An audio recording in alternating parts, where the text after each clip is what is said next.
Tonight's show, the price of freedom and an update on the Bundy Ranch. Well, it's not over. Well, it's not over. Well, it's not over. We cannot continue to rely only on our military in order to achieve the national security objectives that we've set. We've got to have a civilian national security force that's just as powerful, just as strong, just as well funded. Well, it's not over. Well, Live from the room of Mirror Studio, you're listening to Foster Brothers on Point. Turn your selector switch to the fire position. The show is now live. I'm Hayes Foster. My brother Stephen Foster is here with me. We're the Foster Brothers. We're your radio hosts for the evening. Tonight we're going to talk about a subject that it should be near and dear to most Americans' heart, and that is the price of freedom. In this fallen world, freedom is most often purchased with blood, and that's unfortunate. America, this country, was purchased with blood when we broke ties with the British Empire. This resulted in the Revolutionary War. Colonists and British soldiers' lives were lost. When the colonists were victorious, they formed the United States of America. Our freedom was purchased at the cost of life, limb, and fortune. Fast forward to April 4th, 2014. That's today's date. The price for our freedom was paid, but do you feel free? Or do you feel the threat of violence if you don't pay taxes? Or maybe you're hesitant to speak your mind in public or online for fear of ending up on a watch list or in a database. Do you turn on the news and see U.S. senators calling patriotic Americans domestic terrorists? And think to yourself, if .gov can label hardworking citizens domestic terrorists, .gov may have simply gone rogue. And that's what we're going to deal with tonight. I think there's a lot of Americans out there who do understand what true freedom is. Probably haven't had true freedom in their lifetime. Now, we do have freedoms that are better in this country, such as, as opposed to other nations. However, I believe those freedoms could be better in society and possibly restore the freedom that was initially intended for us as Americans to enjoy. Stephen? I'm looking at dictionary.com, and the definition of freedom is a state of being free or the liberty opposed to confinement under physical restraint. Another example of freedom is exempt from external control or interference without regulation.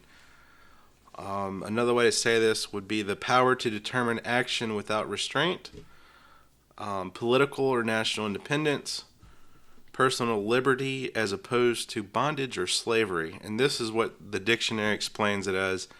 And as I read those words to you, I can't imagine many people not thinking about going to the airport and waiting in a line just to be frisked, or for them to get a scanned image of your body.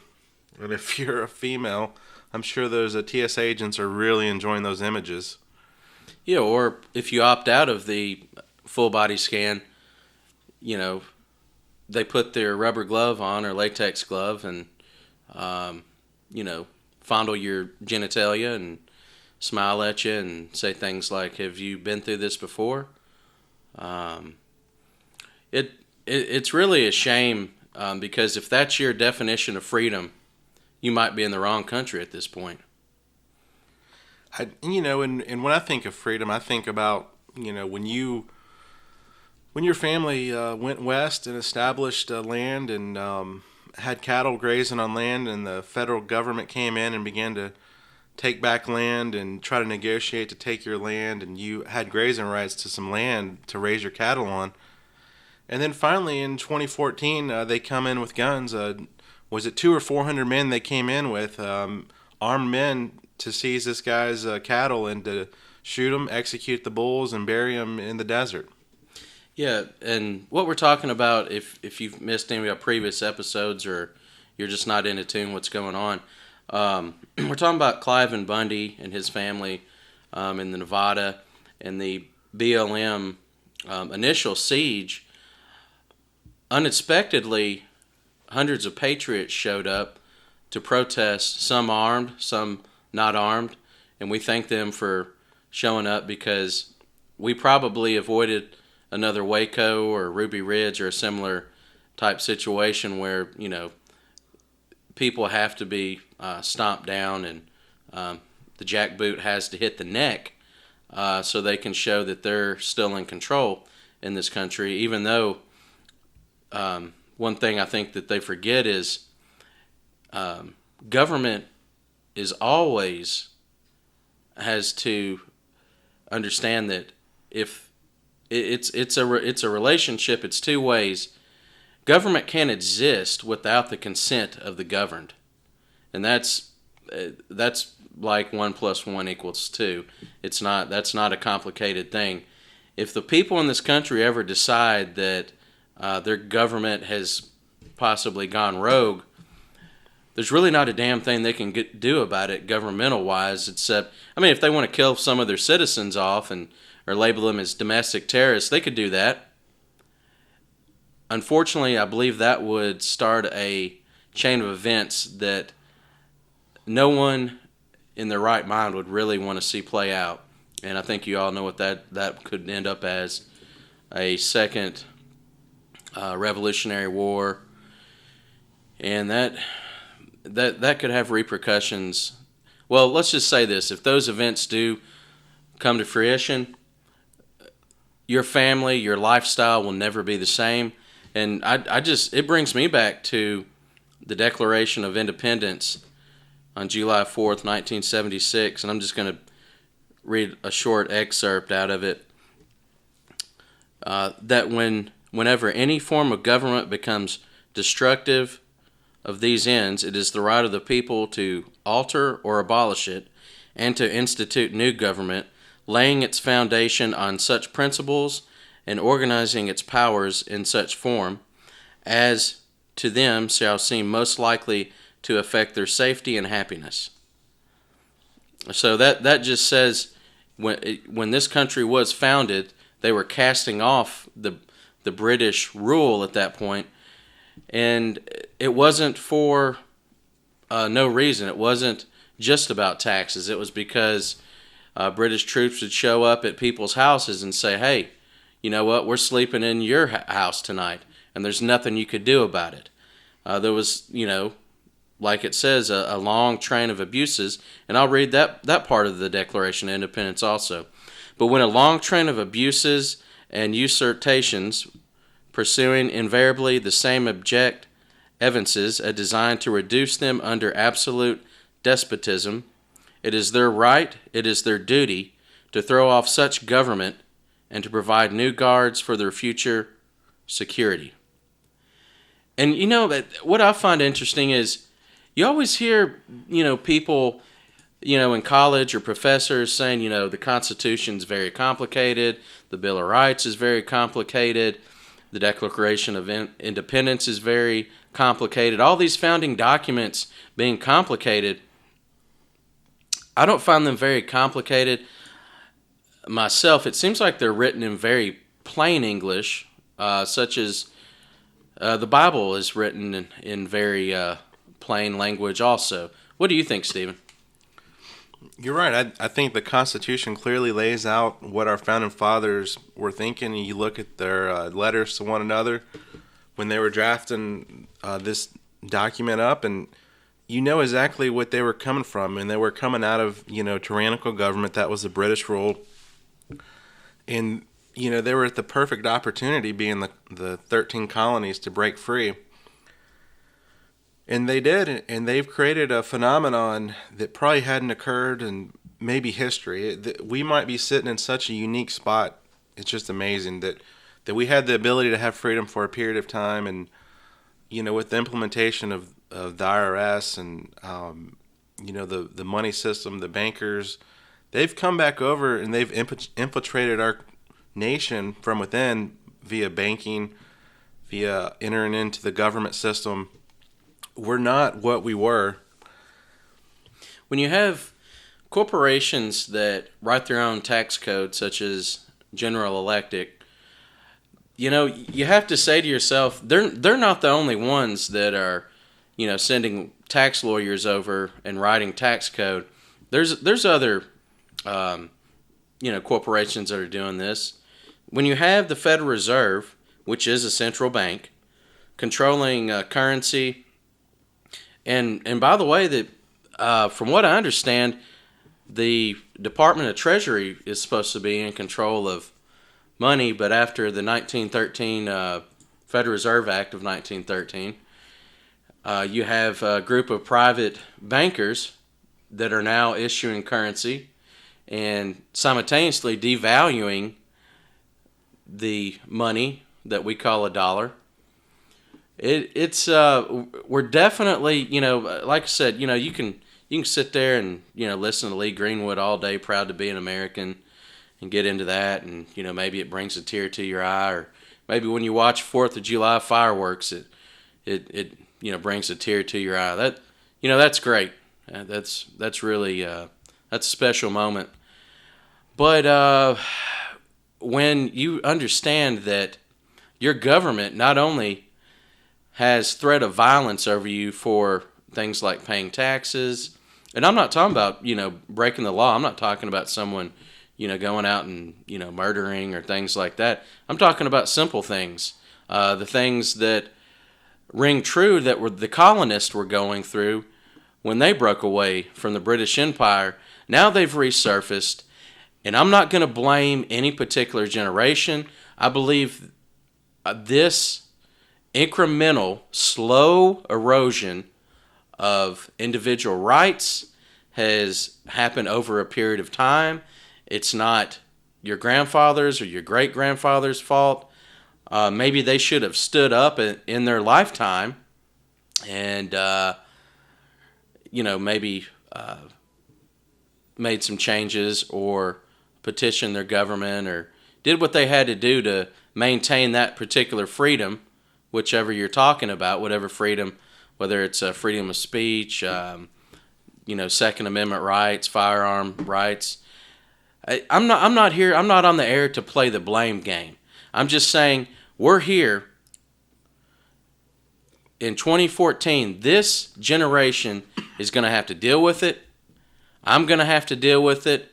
And if we don't, your children are going to be in a lot of deep trouble because they have slowly eroded your rights away. And that, I don't think at this point, after seeing the current events, the Ares Armor raid by the BATF or the BLM showing up with force in Clark County, Nevada, at the Bundy's ranch. I don't think these things are consequent. It's not. I don't think it's any mistake that this is happening. I think those events are canaries in the mine, and you need to wake yourself up, wake your family up, start making preparations, because we might be in for a little ride here. That's right, Hayes, and we might be at a crossroads. We're at a point in history where we have to make a decision. Are you strong? Do you want freedom? Are you looking for freedom for your family in the future? You need to only look at the history of the world to see what's going on. Think back to the Roman era, where they had gladiators. Think about the slavery, and think about the situation to where you had to fight for your life against lions and tigers and other men. That's a horrible, predicament to find yourself in. But that was common, and people went to that. That was a very corrupt time in the world. We've evolved, with the Bible introducing, morality. We've come a very long ways. You can look to 1644 when John Milton wrote the Areopagitica, and basically he discussed the response to the Parliament of England's reintroduction of the government licensing of printers, and that was the term for publishers. As you were a publisher if you were licensed by Parliament of England. And this goes back to freedom, the freedom of speech. what sort of freedoms do we have? The freedom of speech, has been a struggle that slowly humankind has fought for, and we've gained momentum. And, incrementally we grow and we get a little bit more and a little bit more. But usually there's a resistance from the powers to be, and the powers to be, I'm going to go ahead and say, is evil. I think that if you're living in this world, you have to be aware that whether or not you're religious or not, there's something going on, and there's evil in this world and there's good in this world. And, whether you believe that we come from a planet far off or God created us, that's your personal belief, okay. But there's evil and there's good in this world, and I think good is freedom. I agree with that. Just to get back to the freedom of speech, First Amendment, Congress shall make no law respecting an establishment of religion or prohibiting the free exercise thereof, or abridging the freedom of speech or of the press, or the right of the people to peaceably assemble and to petition the government for a redress of grievances. And as we saw play out in the Clive and Bundy BLM raid, they set up, apparently they didn't expect that many people to show up in response of the BLM being there to confiscate his cattle. They set up free speech zones. In my opinion, this whole country is a free speech zone. There are no little set up areas by alphabet agencies that they're going to box in people with signs or, people that want to redress grievances to their government. You can do that anywhere, anytime. Now, could you get arrested for going to certain places and protesting? Yep. Does that make that arrest valid? Nope. And, that's just where we're at. That's where we're at today in America. I believe on some levels the freedom of speech could be limited if you're interfering with someone's life. If you came into a courtroom and began chanting in a courtroom when, they were trying to do a proceeding where they couldn't follow through with the proceeding, or if you began to affect business, commerce, that might be a reasonable reason not to, have freedom of speech, because you're claiming to be doing freedom of speech, but you're actually interfering with other people's life, and that's kind of goes hand in hand with freedom. Is everyone has the right to do, what they need to do without harming other people. All right, let's go to commercial. Foster Brothers on Point would like to thank myonesupply.com for making this show possible. myonesupply.com, suppliers of fine firearm and tactical gear. myonesupply.com carries Magpul, Eberly Stock, Trigicon, EOTech, and many more top-shelf brands. myonesupply.com offers genuine military surplus and survival items. From the battlefield to your front door, check out myonesupply.com.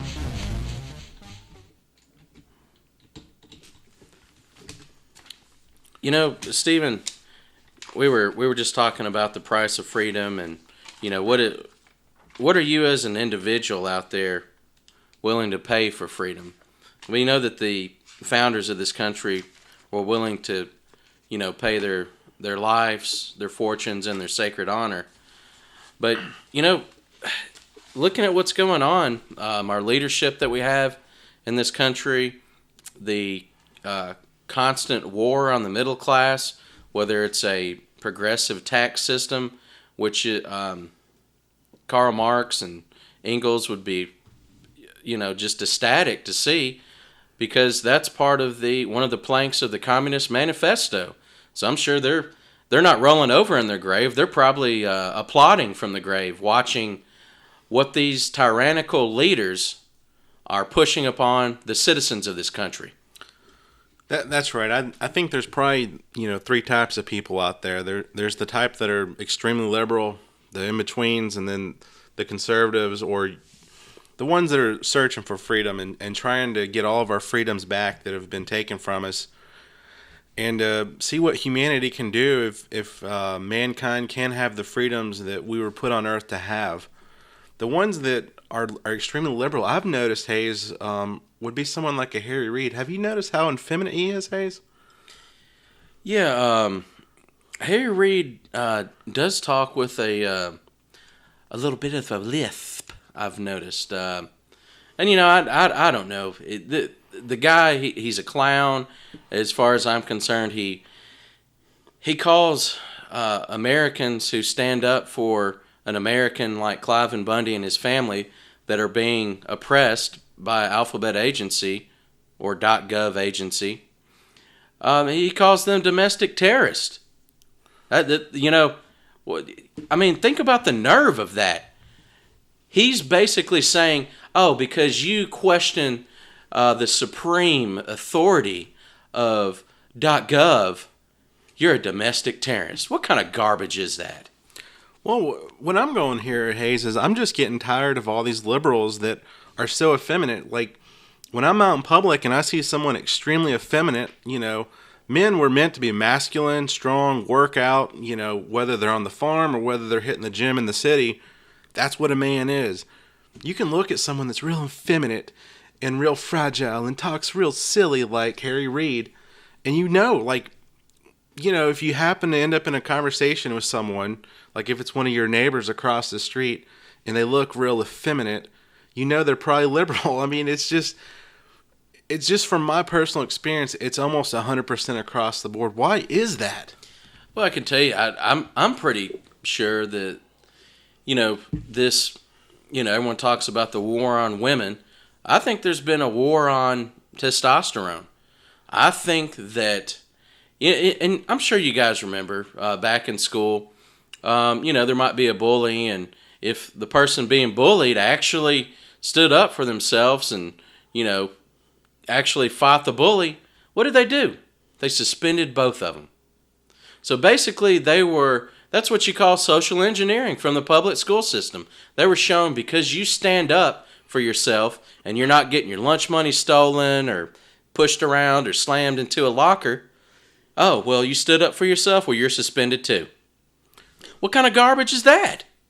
Well, I'm telling you, what I think these real new liberals and these effeminate people are, is I think they're followers. I think that they're trying to follow the mainstream, MSNBC, ABC, and all the mainstream media owned by George Soros, and connections to, all the big banking families. I think that they're just following the norm because they don't have individual thought. They're not real men. They're not real women. They're fake. They're fragile. They never found themselves. And this is what we're up against. We're up against a bunch of effeminate people. And we're talking about, and I'm not even, we could go in and talk about, these people in Hollywood having Botox injections, fake boobs, fake, butt implants. I mean, what do people, is that really any kind of way to be? Having chemicals injected into your body, so it puffs out your lips and, fake buttocks in, put in your, your butt. I mean, what's that all about? That's more fake. It's just that whole mentality that everything is materialistic, everything's about beauty. And if you're into that, I would suggest it's okay to maintain yourself, but I don't recommend, having surgical procedures to, enhance what people think about you. That's taken a little bit too far. You're starting to border on vanity there. That's right, Hayes. And, you start talking about the Bible and, you were created in God's image. I think when you start messing with God, what God created, you might be messing with your eternity. And I don't want to say for sure because I don't know. It's not in the Bible 100%, but I wouldn't start messing. And, because this is where the transhumanism is coming to, is they're talking about putting the computer chips into the brain. And who knows what happens after that, if they can get everyone on board on the transhumanism and all of a sudden, you get hacked because there was a backdoor code into your chip. And all of a sudden you're a zombie and you're out of control. But haven't you noticed that all the liberals and the Democrats, that's what they're into? They're like, oh yeah, we're all going to be one big happy family once we save the earth, and we'll sing Kumbaya, and we'll all, be transhumanism. Well, it's the belief of the lie that was told by Satan in the Garden of Eden. You shall surely not die. Alex Crowlister brought it into the 20th century. Do as thou wilt. Some people think Nike having their slogan as "just do it" is kind of the continuation of that. It's really it's hard to. I mean, I will say this: I don't have anything against technology, as far as advances in medicine. But, when you're talking about downloading your brain, cryogenically freezing your body because you think at some point we're going to, be able to unfreeze it and bring you back to life. I think God had a plan for man. We fell from the Garden of Eden. Fallen angel DNA was injected into the human race. That's why Noah and his family were saved, and the Nephilim were wiped off, and the giants were wiped off the face of the earth. Then they came back. I think the genetic experimentation from these fallen angels continues to this very day. That's right. And, the new movie that's hit theaters is the movie called Noah. And it's kind of parallels the biblical version, but, if you're a scholar of the Bible and you've researched, the fallen angels and the DNA, and, you've looked deeper into the Bible, you might realize that they weren't just talking about, a corrupt people. They were talking about a corrupt DNA chain. They were talking about, right, they were talking about corruption of every man and animal, with the exception of Noah and his family, on a genetic level. When it says perfect in his generations, when they're speaking of Noah in Genesis, we're talking about DNA. His generations are his ancestors up to that point. And, that's one thing. You don't hear a lot of sermons in churches, preaching about this, but if you do your research, it's very enlightening. I also think that, the Bible talks about, the knowledge will be revealed when he's ready to reveal it to you. And I think that, this day and age with the exchange of information, and you've got one researcher researching a niche area, puts it on the internet, and the big collaboration of all the researchers, it's finally come to light what's going on. And I think that we're up against, demonic force, the evil force that I was referring to. And, if you're not a Bible scholar, this might be a lot to take in, but at least a knowledge that there's good and evil on this planet, and that the evil has a pretty good grip right now of the government system. Yeah, I agree with that. And you always have to look at the scripture, for truth. How could Satan in the desert, when he was tempting Christ, how could he offer Christ the kingdoms of the world if he wasn't running those kingdoms? Just always keep that in mind. And we, we're going to wrap up the show at this point. But, and we'll probably in the future, maybe I think we will do a show on the fallen angels and how they tainted the human DNA. And the human DNA was perfect when God created us. And then as the fallen angels came down and injected their fallen DNA, and also gave man technology that we weren't really ready for at that point and never should have been introduced to onto this planet, you can see the destruction and the corruption that we're in right now. So I think the point being, Hayes, is if we were to acknowledge that the people in charge, the people pulling the strings in the government, were actually evil, and they're the evil discussed in the Bible, and that we're starting to see, the battle of good and evil materialize on this planet, on this earth, I think that we would come to understand that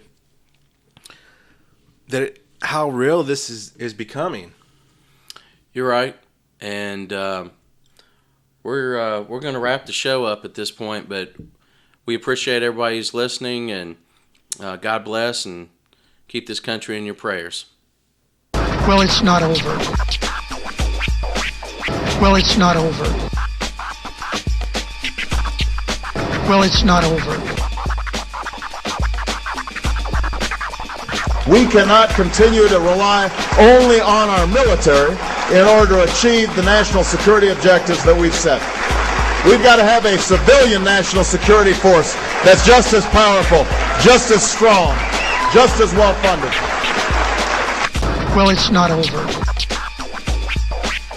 Well, it's not over. Well, it's not over.